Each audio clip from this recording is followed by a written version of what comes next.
Welcome to the Moraine Historical Minute. Hi, I'm Dave Miller with the City of Moraine. Moraine is rich in history.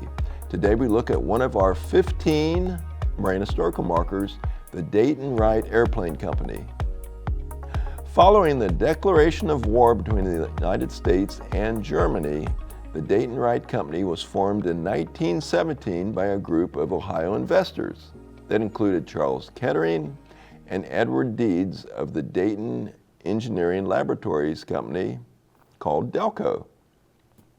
Orville Wright lent his name and served as a consultant. When World War I began, Deeds was commissioned and put in charge of procurement for the Aircraft Production Board. He divested himself from his financial interest in Dayton Wright, but awarded the company 2 contracts to produce more than 4,000 DH-4 and standard SJ-1 aircraft. The main plant was located on the west side of Springboro Pike in Moraine, and the Moraine plant manufactured over 3,100 out of the 4,800 de Havilland DH-4 bombers.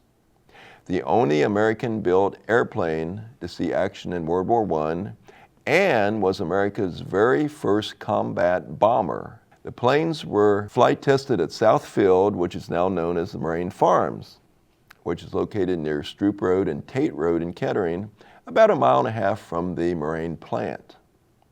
The first plane tested was flown by famous test pilot Howard Reinhardt.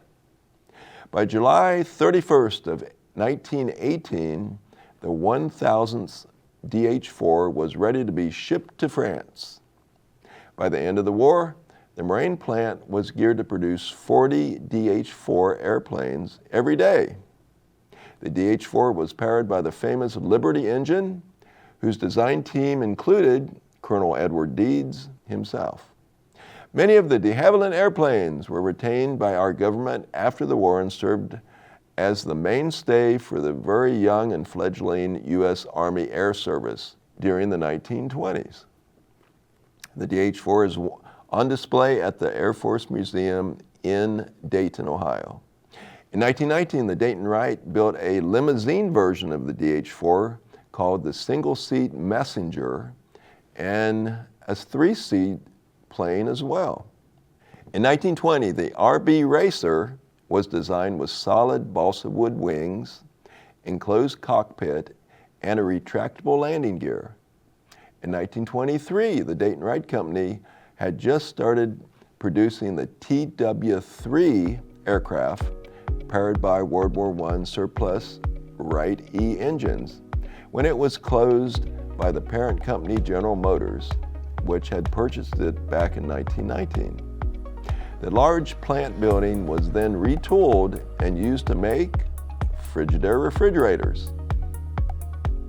The Moraine historical marker for the Dayton Wright airplane is located along Springboro Pike in Moraine. That's a look back at the Dayton Wright Airplane Company. I'm Dave Miller, and thanks for tuning in to Moraine Historical Minute.